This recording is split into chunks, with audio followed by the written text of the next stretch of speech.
मुझे इस तरह क्यों देख रहे हो? क्या हो गया है तुम्हें? जलील, मुझे मारने की हिम्मत कैसे की तुमने? तुमने मुझे समझ क्या रखा है? ये 2 कौड़ी की तस्वीर क्या मुझसे अच्छी है? तुमसे 1000 गुना अच्छी है। हॉलीवुड फिल्मों से अलग गीत संगीत का हमेशा हिंदी फिल्मों से चोली दामन का साथ रहा है, क्योंकि गीत संगीत की वजह से भी हिंदी फिल्मों की दुनिया भर में अलग पहचान है। और इसी वजह से हर दौर में एक से बढ़कर एक गीतकार व संगीतकार आए और छा गए। लेकिन कल्पना कीजिए, अगर किसी हिंदी फिल्म में गीत ही सुनने को न मिले तो कैसा लगेगा। पहली बोलने वाली फिल्म आलमारा के बाद 1937 में आई फिल्म नौजवान पहली ऐसी फिल्म थी जिसमें कोई गीत नहीं था। इसके बाद 1954 में मुन्ना और 1960 की फिल्म कानून में भी कोई गीत नहीं था। हालांकि कोई गीत न होने से तब इन्हें आलोचना भी झेलनी पड़ी, लेकिन ऐसी परवाह किसे थी। फिल्मकारों को तो बस अपनी फिल्म जल्दी से जल्दी निकालने से मतलब था। और वैसे भी उस दौर में टीवी गिनती के ही कुछ लोगों के पास था। ऐसे में सिनेमा के अलावा लोगों के पास मनोरंजन का एकमात्र साधन रेडियो ही था, जिस पर ऐसी जानकारियां काफी कम ही दी जाती थी। ऐसे में 50 के बाद 60 का दशक भी खत्म होने को आ गया।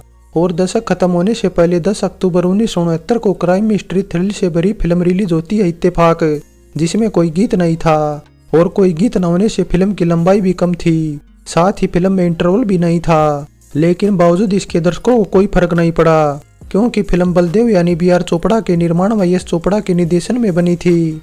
जी आर कामत की लिखी फिल्म इत्तेफाक की मेन कास्ट में राजेश खन्ना के अलावा थी नंदा, बिंदु, सुजीत कुमार, मदनपुरी, इफ्तिकार और जगदीश राज के अलावा कई और छोटे बड़े कलाकार नजर आए थे। 1 घंटा 45 मिनट की फिल्म इत्तेफाक को IMDb की तरफ से मिली 7.4 रेटिंग बताती है कि इसकी कहानी बेहतरीन थी। और इसे बेहतरीन बनाने में कितनी रकम खर्च हुई, पहले उस पर बात करें तो फिल्म का बजट अप्रोक्सीमेट 45-50 लाख रुपए के आसपास था। और रिलीज के बाद ऑल ओवर इंडिया 85 लाख रुपए की कमाई करी 19वें नंबर की फिल्म थी। वैसे साल की सबसे कमाऊ फिल्मों की बात करें तो राजेश खन्ना की ही आराधना और दूसरे नंबर की फिल्म दो रास्ते की कमाई के आसपास कोई फिल्म नहीं फटक पाई थी। ये मेरी खैरियत मालूम करने नहीं आए, ये जानने आए हैं कि मुझे कब जल्द से जल्द फांसी के तख्ते पे चढ़ाया जा सकता है। बात 1969 की है। बी आर चोपड़ा के निर्माण तले उनके छोटे भाई यश चोपड़ा, धर्मेंद्र, फिरोज खान व सायरा बानो के साथ फिल्म बना रहे थे आदमी और इंसान। फिल्म की शूटिंग बड़े पैमाने पर चल रही थी, लेकिन अचानक सायरा बानो की तबीयत खराब होने से शूटिंग ठप पड़ गई। ऐसे में धर्मेंद्र और फिरोज खान ने तो डेट्स एडजस्ट कर ली, लेकिन टेक्नीशियन के पास कोई काम न होने से वे बिल्कुल खाली बैठ गए। लगातार कई बेहतरीन फिल्मों के दम पर बी आर फिल्म से एक बड़ा बैनर बन चुका था। ऐसे में जो टेक्नीशियन हायर किए गए थे उनका खर्चा बचाने के लिए चोपड़ा भाइयों को तुरंत एक और फिल्म बनाने का आइडिया सूझा। इसलिए कहानी की तलाश में एक दिन यश चोपड़ा निकल लिए गुजराती नाटक देखने, जिसका नाम था धुमस। नाटक पसंद आया तो यश चोपड़ा अगले दिन बी आर फिल्म्स के पूरे स्टोरी डिपार्टमेंट को लेकर थिएटर जा पहुंचे। देखने के बाद टीम को नाटक तो पसंद आया, लेकिन कुछ दिनों बाद जब ये पता लगा कि दरअसल ये 1964-65 की एक American film signpost to murder से इंस्पायर्ड है तो सभी मायूस हो गए। लेकिन तब तक काफी देर हो चुकी थी, क्योंकि यश चोपड़ा फिल्म बनाने का मन बना चुके थे। ऐसे में जी आर कामत के अंडर पूरे स्टोरी डिपार्टमेंट ने हफ्ते भर में स्क्रिप्ट तैयार कर दी। और स्क्रिप्ट हाथ लगते ही अख्तर उल ईमान ने भी फटाफट डायलॉग लिख डाले। लेकिन फिल्म इत्तेफाक की मेकिंग इतनी आसान नहीं थी जितनी लिखने या पढ़ने में लगती थी, क्योंकि फिल्म के मेन नायक राजेश खन्ना तक पहुंचने से पहले यश चोपड़ा को दूसरे सितारों का मुंह ताकना पड़ा था, जिसमें सबसे पहला नाम था राजकुमार का, जिनके साथ चोपड़ा भाइयों ने इससे पहले वक्त और हमराज जैसी जबरदस्त फिल्में बनाई थी। लेकिन राजकुमार ऐसे हीरो थे जो छोटा बड़ा फिल्मकार नहीं देखते थे, बस अपने किरदार को ही अहमियत देते थे। ऐसे में किरदार अपने मुताबिक न लगने से उन्होंने करने से मना कर दिया, जिसके बाद यश चोपड़ा ने संजय खान से बात की। उन्हें स्क्रिप्ट पसंद भी आई, लेकिन फीस इतनी ज्यादा मांग ली कि यश चोपड़ा की दोबारा उनसे बात करने की हिम्मत ही नहीं हुई। ऐसे में यश चोपड़ा का ध्यान खींचा सुजीत कुमार के इंस्पेक्टर दीवान वाले किरदार के लिए ऑडिशन देने आई शत्रुघ्न सिन्हा ने, जिनका ऑडिशन लेकर यश चोपड़ा को लगने लगा कि लड़का बतौर में हीरो अच्छा काम करेगा। इसलिए इस पर विचार चल ही रहा था कि बीच में कहीं से राजेश खन्ना का नाम उछल गया, जिसके बाद शॉटगन शत्रुघ्न सिन्हा को सुजीत कुमार वाली भूमिका से भी हाथ धोना पड़ा। सुजीत की राजेश खन्ना के साथ ये पहली फिल्म थी और फिल्म में वे नेगेटिव किरदार में थे। ये सब आपका पागलपन है, आपका दिमाग खराब हो गया। वैसे फिल्म इत्तेफाक से पहले राजेश खन्ना की 5-6 फिल्में रिलीज हुई थी। ऐसे में जब स्क्रिप्ट उनके पास पहुंची तो उन्होंने मौके को दोनों हाथों से लपक लिया, क्योंकि फिल्म बी आर फिल्म्स की थी, इसलिए उन्होंने फीस को लेकर भी कोई बात नहीं की। ऐसे में यश चोपड़ा की तो जैसे मुंह मांगी मुराद ही पूरी हो गई। वैसे राजेश खन्ना उन दिनों फिल्म दो रास्ते की भी शूटिंग कर रहे थे, इसलिए फिल्म इत्तेफाक में सिचुएशन के मुताबिक उन्होंने जो दाढ़ी बढ़ाई थी, जल्दबाजी के चलते उसी के साथ दो रास्ते के भी कुछ सीन शूट करने पड़े थे।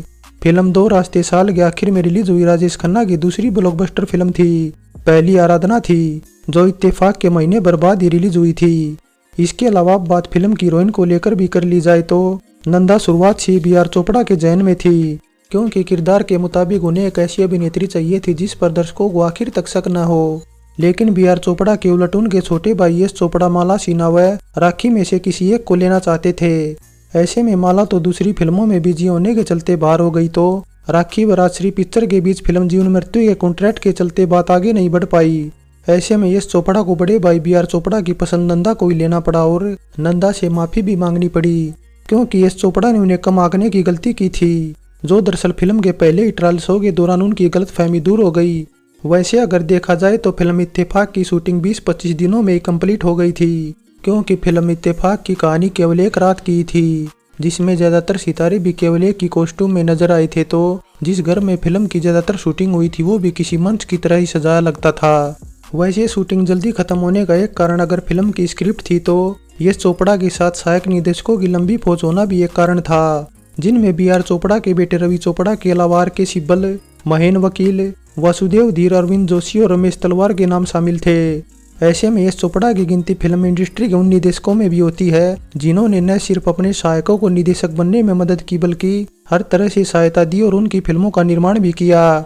वैसे रवि चोपड़ा जो बी.आर. चोपड़ा के बेटे थे, उन्होंने इसके बाद बी.आर. फिल्म्स को संभाल लिया, तो महेन वकील, सागर सरहदी और रमेश तलवार इसके बाद यश राज फिल्म्स में काम करने लगे। हालांकि यश चोपड़ा सभी में सबसे ज्यादा भरोसा रमेश तलवार पर ही करते थे, जो दरअसल उनकी डेब्यू फिल्म दूल का फूल में बतौर चाइल्ड आर्टिस्ट भी नजर आए थे। हालांकि फिल्म इत्तेफाक में रमेश की एंट्री मनमोहन कृष्णा के कहने पर हुई थी, और मनमोहन कृष्णा भी बेशक फिल्म में नहीं थे, लेकिन फिल्म के बिल्कुल लास्ट में वे कुछ कहते नजर आए थे। किस्सों के बाद अब बात फिल्म के टाइटल को लेकर भी कर ली जाए तो 1996 में इत्तेफाक टाइटल से मिलन जवेरी के निर्माण तले एक फिल्म की घोषणा की गई थी, जिसका निर्देशन शिवेंद्र सिंह करने वाले थे, लेकिन कुछ वजहों से फिल्म डिब्बा बंद हो गई। हालांकि इसके बाद 2001 में सुनील शेट्टी को लेकर संजय खन्ना ने फिल्म तो बनाई, लेकिन फिल्म बॉक्स ऑफिस पर फेल हो गई, जिसके बाद धर्मा प्रोडक्शन के अंडर बी.आर. चोपड़ा के पोते अभय चोपड़ा ने फिल्म इत्तेफाक का 2017 में रीमेक बनाया, जो औसत कमाई करने में सफल रही। तो ये तो बात रही फिल्म इत्तेफाक से जुड़े अनसुने किस्सों की। अब बात 17वें फिल्म फेयर की भी कर ली जाए तो फिल्म को 5 कैटेगरी में नॉमिनेशन मिले थे, जिनमें ये 2 अवार्ड पर कब्जा कर अनोखी रात व आराधना के बाद साल की तीसरे नंबर की अवार्ड विनिंग फिल्म थी। वैसे अगर देखा जाए तो इस साल राजेश खन्ना को भी केवल इत्तेफाक के लिए ही नहीं बल्कि फिल्म आराधना के लिए भी बेस्ट अभिनेता का नॉमिनेशन मिला था, लेकिन वे अशोक कुमार से हार गए। खबरदार अगर मेरे बारे में एक लफ्ज़ भी कहा। फाइनली फिल्म इत्तेफाक के जरिए राजेश खन्ना ने अपने अभिनय को एक नया मोड़ दिया था, क्योंकि इसके बाद वाली फिल्मों में उनका अभिनय इस फिल्म के मुकाबले कहीं बेहतर हो गया था। और वैसे भी फिल्म इत्तेफाक उनके करियर की शुरुआती दौर की फिल्म थी, इसलिए वे इतना बड़ा नाम भी नहीं थे कि फिल्म में उन्हें नंदा से पहले क्रेडिट किया जाए। लेकिन इन सब बातों का उस दौर में दर्शकों को कोई फर्क नहीं पड़ा, क्योंकि फिल्म बी.आर. फिल्म्स के तहत यश चोपड़ा के निर्देशन में बनी थी, जो इसका सबसे प्लस पॉइंट था। लेकिन एक बात यह भी है कि फिल्म इत्तेफाक ही वो फिल्म थी जिसने यश चोपड़ा को अपने भाई बलदेव राज चोपड़ा से अलग किया, क्योंकि फिल्म की रिलीज के बाद यश चोपड़ा समझ गए कि लोग अब उनके नाम पर व काम पर भरोसा करते हैं, इसलिए पैसे न भी हों तो अपने नाम और काम से वे फिल्में बना सकते हैं। बस इसी वजह से इसके बाद उन्होंने अपने बड़े भाई का साथ छोड़ दिया और अपनी अलग कंपनी यश राज फिल्म्स बनाने का फैसला कर लिया। लेकिन ऐसा बताया जाता है कि यश राज फिल्म्स को खड़ा करने में राजेश खन्ना ने उनका साथ दिया था, क्योंकि कंपनी के नाम में राज नाम उन्हीं का बताया जाता और पहली फिल्म दाग भी उन्हीं को लेकर बनी थी। लेकिन इसके बाद कुछ वजहों से दोनों के रास्ते अलग हो गए और राजेश खन्ना को साइड कर यश चोपड़ा का यश राज फिल्म्स पर दबदबा कायम हो गया।